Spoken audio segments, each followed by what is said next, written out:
My sister wrecked my brand new car, then grinned, "Mom and Dad will make you forgive me." They did. Until I showed the insurance report. Suddenly, her smile vanished. I never thought one phone call could unravel my entire family. But when it came, in the dead of night, it shattered everything I'd worked for and revealed a truth I couldn't unsee. The pre-dawn chill of my apartment bit at me as I scrambled out of bed, the vibrating phone an unwelcome intrusion. My brain was still foggy from a brutal 12-hour shift, but the panic in my sister Savannah's voice snapped me awake. "Chloe, oh my God, Chloe, please don't be mad." Her voice was a shaky mess of sobs. I gripped the phone, heart pounding. "Are you okay? Are you hurt?" My mind immediately jumped to the worst. "I'm fine, totally fine," she insisted, but then a gut-wrenching pause. "It's your car." My car. The gorgeous Sonic Grey Pearl 2024 Honda Accord Sport. It wasn't a Bentley, no, but it was mine. Every single payment came from my bank account, from the endless overtime shifts at Metropolitan Hospital in downtown Denver, from every holiday I worked while everyone else was unwrapping gifts. I'd spent 3 years saving, driving a clunker held together by rust and prayers, eating meal-prepped chicken and rice like it was a sacred ritual. This car wasn't just transportation, it was proof. Proof that I, Chloe, at 28, could set a goal and achieve it, completely on my own. 2 weeks earlier, Noah, my boyfriend, had been there when the dealership presented it with a big red bow. I actually cried holding the keys. He took 100 photos of me beaming, finally feeling like a real adult. I babied that car, parking it far away, wiping down the dashboard daily, never even daring to eat inside. Noah understood. He'd seen the spreadsheets, the budgets, the nights I came home utterly drained. My younger sister, Savannah, 24, was a different story. She'd floated through life, buoyed by her looks and our parents' inability to ever say no. Paul and Teresa, my folks, were textbook suburban enablers, convinced that treating their daughters completely differently was simply understanding unique needs. Savannah had been between jobs for 7 months, quitting a receptionist gig because her boss expected punctuality, then a boutique because retail wasn't her calling. Paul and Teresa paid for her rent, insurance, phone, everything. Their rationale? She was finding herself. The Sunday before, at family dinner in Plano, Savannah had shown up an hour late, wearing an outfit that probably cost more than my monthly groceries. She was musing about a career change, maybe interior design, maybe nutrition. "Sounds great, honey," Teresa cooed, passing the mashed potatoes. "Your father and I can help with tuition." I bit my tongue. I'd paid for my nursing degree myself, working nights, graduating with student loans I was still chipping away at. Paul, sensing the tension, had asked, "Chloe, how's the new car?" "It's perfect," I'd gushed, probably too wide a smile. "I'm obsessed." Savannah had rolled her eyes. "It's just a Honda, not a Mercedes." "It's her Honda," Noah interjected, his voice tight. "She worked hard for it." "I didn't say she didn't," Savannah shot back. "Just everyone's acting like she bought a Bentley." Teresa had jumped in with her usual peacemaker routine. I caught Savannah staring at me with an expression I couldn't place, annoyance, jealousy. With her, it was always hard to tell, she'd mastered the mask of indifference. Back to the middle of the night. "You borrowed it?" I was wide awake now, throwing off blankets. "Savannah, you borrowed my car without asking?" "Your spare key was at Mom and Dad's house. And my car's in the shop." "Your car's in the shop?" I was yelling now. "Since when?" "Since Tuesday." "I was going to tell you, but you've been so busy, and I needed to get to Olivia's party in Capitol Hill, and I didn't think you'd mind." "You didn't think I'd mind?" I was pulling on jeans, searching for my shoes. "Where are you?" She gave me an intersection in Lodo. I made it there in 20 minutes in Noah's car, breaking every traffic law. The scene was a chaotic canvas of police lights. And there it was, my car. The front end was completely caved in, the hood crumpled like foil, a headlight dangling. The windshield had a spiderweb crack across the passenger side. I stood frozen, my brain refusing to accept the twisted metal as my beautiful, perfect car.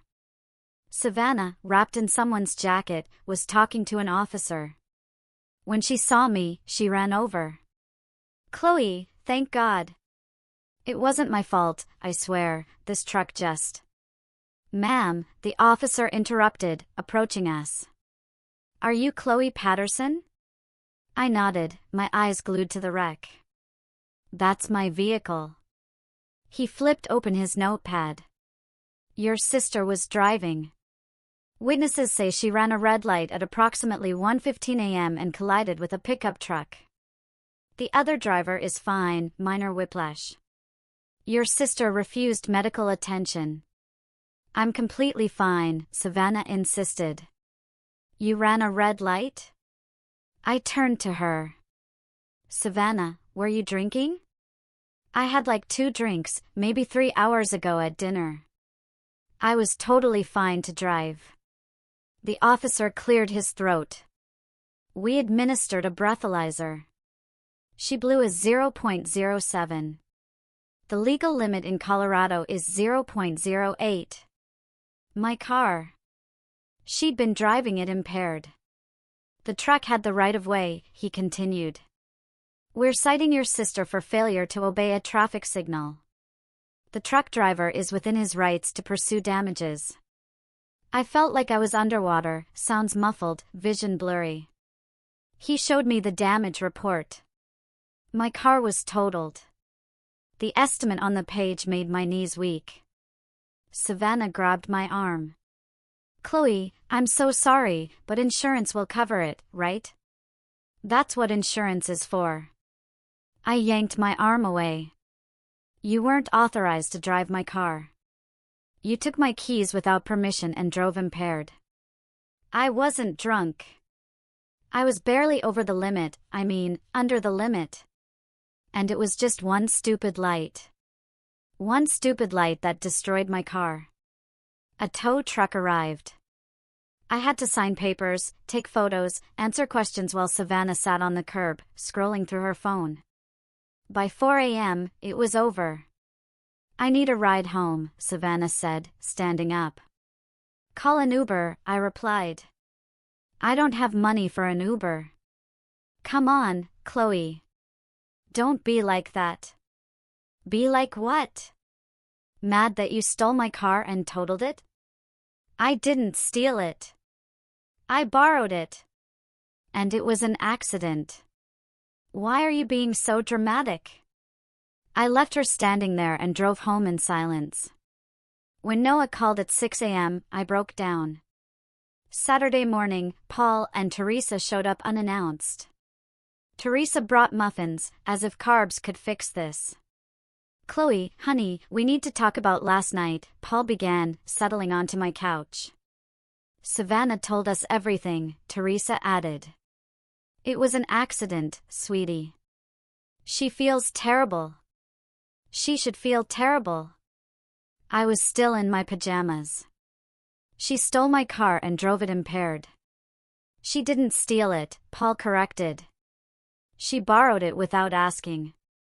"There's a difference." "Is there?" I asked. "Because in both scenarios, my car is destroyed." Teresa tried to pat my hand. "Your insurance will cover it. That's what it's for." She wasn't an authorized driver. My insurance might not cover anything. They exchanged a look, and I knew what was coming. "We'll help sort it out," Paul said. "But Savannah is your sister. You need to forgive her. She made a mistake." "A mistake?" I stood up, too agitated to sit. "She's been making mistakes her entire life, and you two keep bailing her out. When does she face actual consequences?" "That's not fair," Teresa said, her voice taking on that wounded tone she used to guilt me. "We've always treated you girls equally." I laughed, a bitter sound. "Equally?" You paid for Savannah's apartment when she dropped out of community college. You bought her a car at 18. You've given her money every single month for years. I paid for nursing school myself. I paid for my car myself. And I've never asked you for a dime since I turned 18. You were always more independent, Paul said, as if that explained everything. Savannah needs more support. Savannah needs accountability. There's a difference. Teresa's eyes filled with tears. Why are you being so cruel? She's your baby sister. And I'm your daughter, too. But you're here defending her instead of acknowledging what she did was wrong. The conversation circled, them wanting me to forgive Savannah, to not make a big deal, to keep it in the family. I refused. They left disappointed. Sunday, Savannah came over. Her eyes were red and puffy. She wore her uniform for sympathy, yoga pants and an oversized sweater. Chloe, please, she said the moment I opened the door. Can we talk? I let her in. I really am sorry, she started. I know I messed up. You drove impaired in my car without permission and totaled it. I know, but it was an accident. The light changed fast, and that truck came out of nowhere. Savannah, you ran a red light while impaired. The truck didn't come out of nowhere. It had the right of way. She wiped at her eyes. Why are you being so mean about this? It's like you want me to suffer. I want you to take responsibility. I am. I said I'm sorry. What more do you want? I want you to understand that actions have consequences. I want you to realize you can't just do whatever you want and expect everyone to clean up your mess. She stood up, her sympathy act evaporating.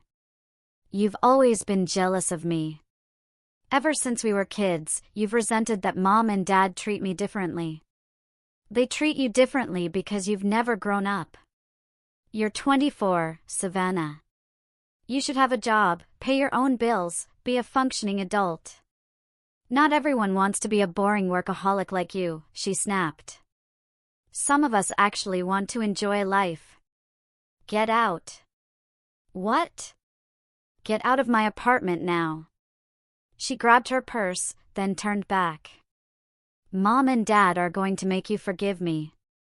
They won't let you destroy this family over a stupid car. It wasn't just a car, I said quietly.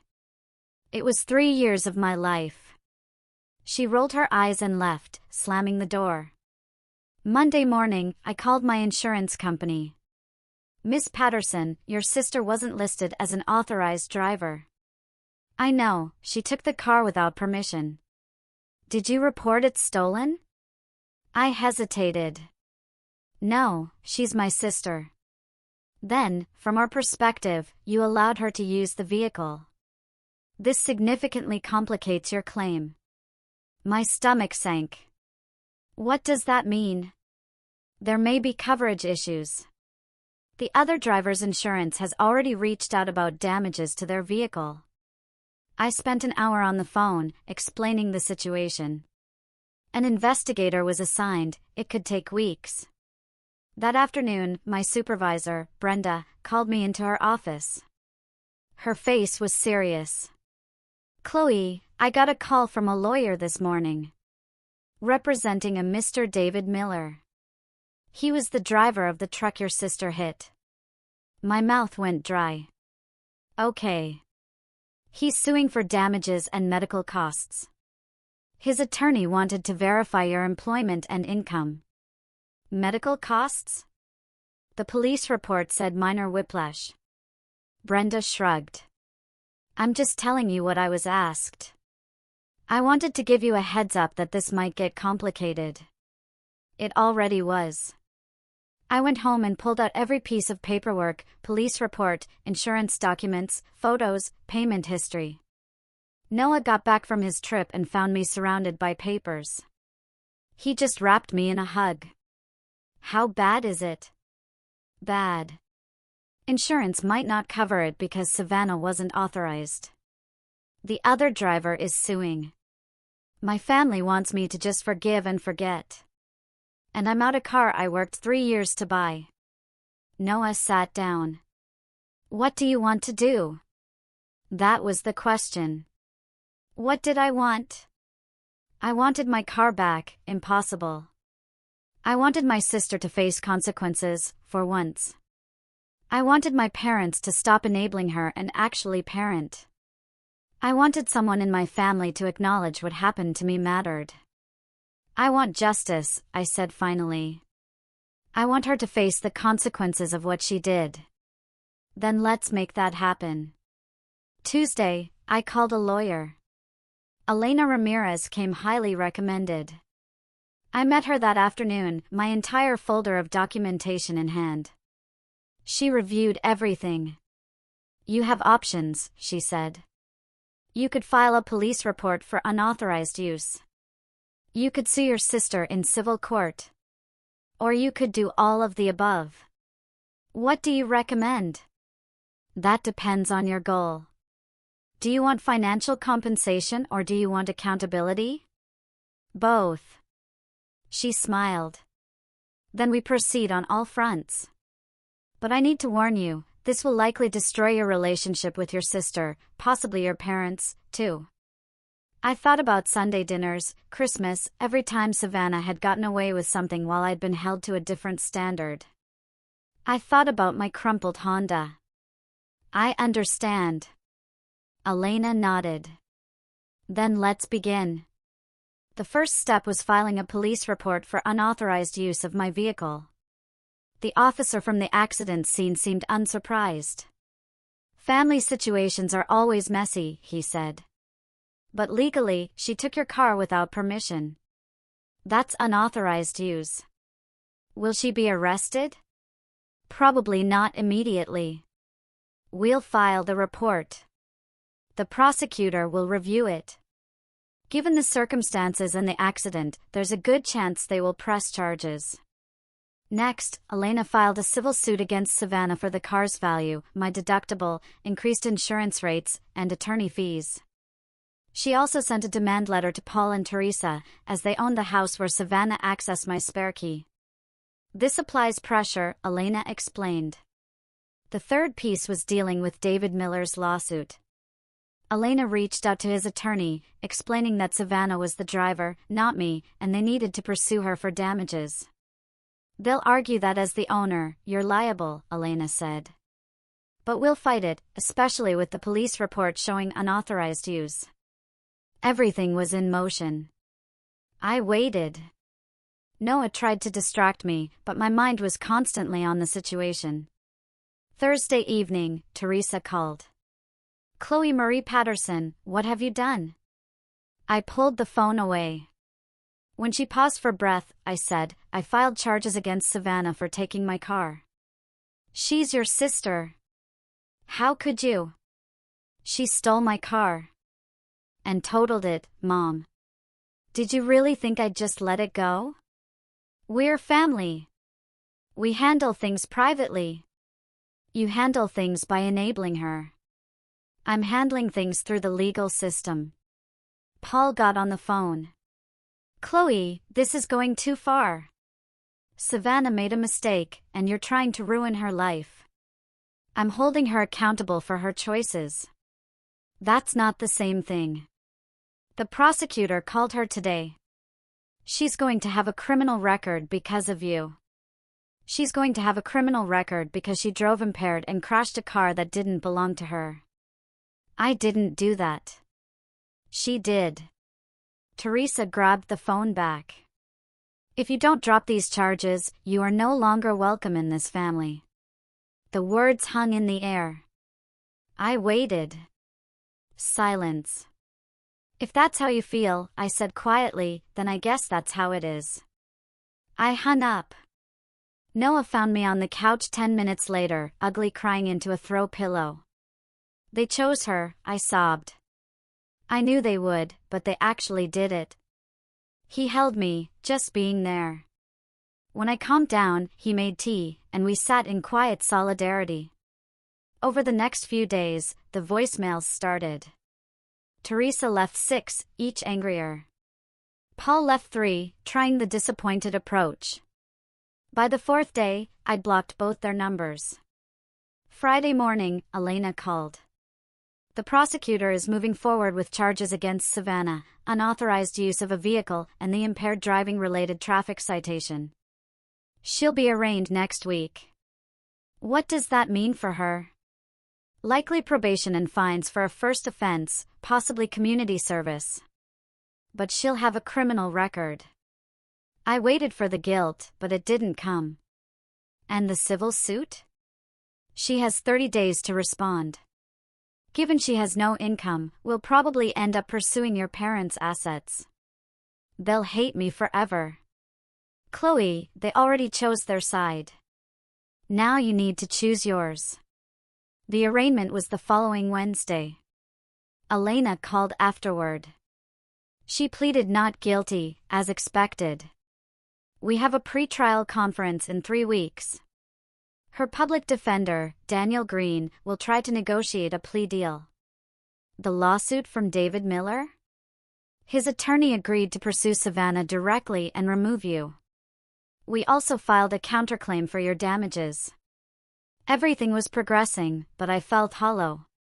Savannah tried to contact me through social media, long messages about how I was destroying the family, how everyone thought I was a monster, how I'd regret this. Work became my sanctuary. The hospital was the one place my competence mattered more than family drama. I threw myself into extra shifts. My colleagues noticed. Eleanor, a veteran nurse, cornered me in the break room. "Whatever you're going through, honey, don't let it consume you," she said. "I've seen too many good nurses burn out trying to bury personal lives in work." Tears sprang to my eyes. "My family hates me." "Then they're idiots," she said matter-of-factly. "Anyone who works with you knows you're solid. You show up. You care. That tells me everything I need to know about your character." Her words meant more than she knew. Having colleagues who saw my worth helped me keep going. Noah's family filled some of the void. His mother, Michelle, invited me to dinner the Sunday after my parents had disowned me. I almost said no, feeling like an intruder. But Noah insisted. "Mom specifically asked for you. She knows what's happening and wants you to know you have a place at our table." Sitting in their dining room in Boulder, surrounded by Noah's parents, his sister Sophia and her husband, their 2 kids, it was overwhelming.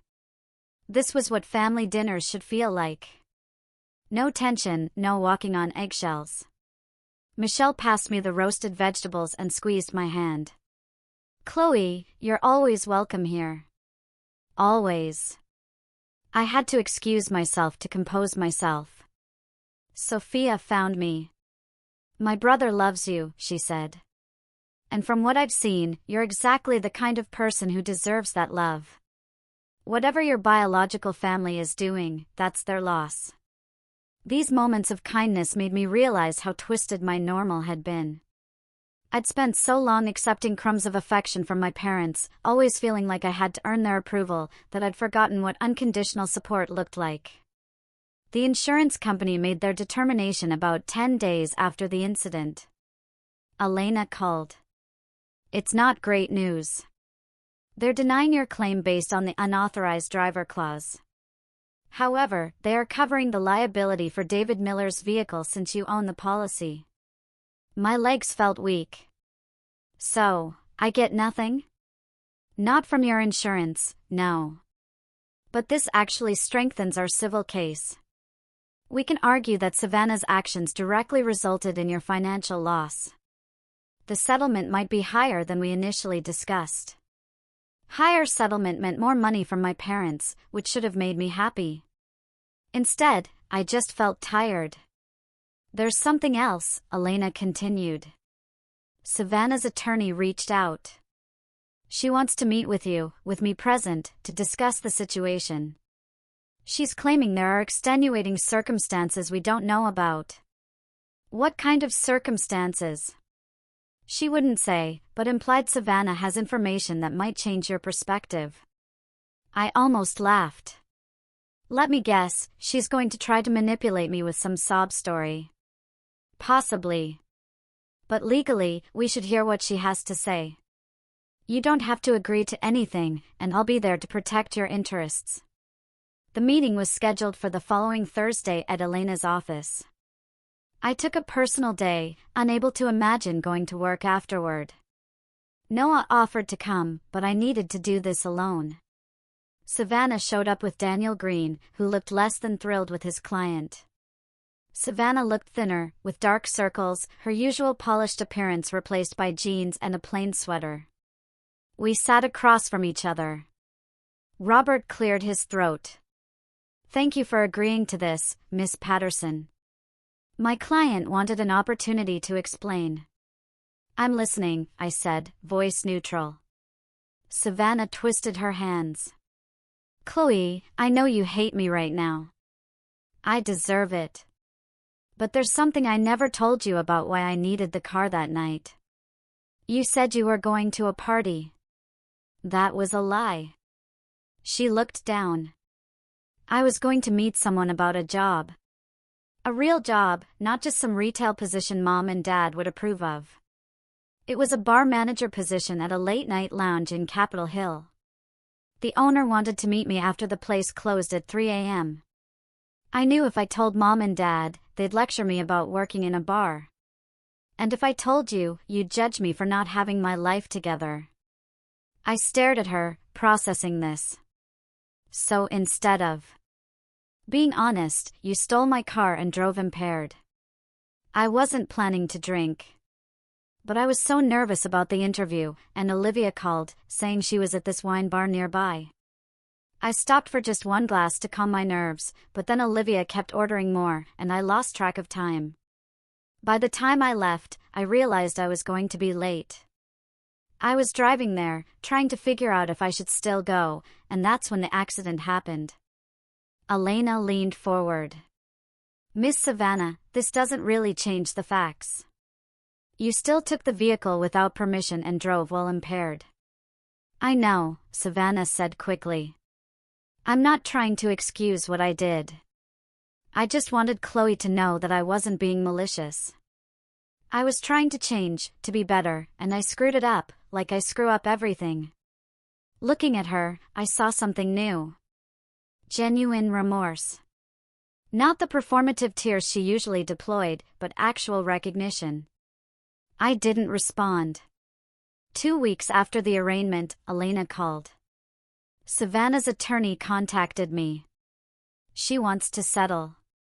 The criminal charges are separate, she's going to plead guilty to the traffic citation and do probation. But the civil suit, she wants to settle. Or rather, your parents want to settle on her behalf. How much? Elena named a figure that would cover my car, the deductible, a year of increased insurance premiums, and attorney fees. It was fair. What do I need to do? Sign the settlement agreement and agree not to pursue further damages. The case goes away. You get your money. Everyone moves on. And Savannah will complete her probation. The unauthorized use charge is being dropped as part of the plea deal, but the traffic violation stays. I thought about it for a day. Noah said it was my decision, he'd support whatever I chose. In the end, I signed. Not because I forgave Savannah or wanted to reconcile with Paul and Teresa, but because I needed to move forward. The money came through 2 weeks later. I used it to buy another Honda Accord, a year older but in perfect condition. I paid off a chunk of my student loans and put the rest in savings. Savannah completed her probation successfully, I heard through mutual friends. She apparently got a job at a salon doing reception work and was actually keeping it. Paul and Teresa never reached out to apologize, and I didn't contact them. That was 3 months ago.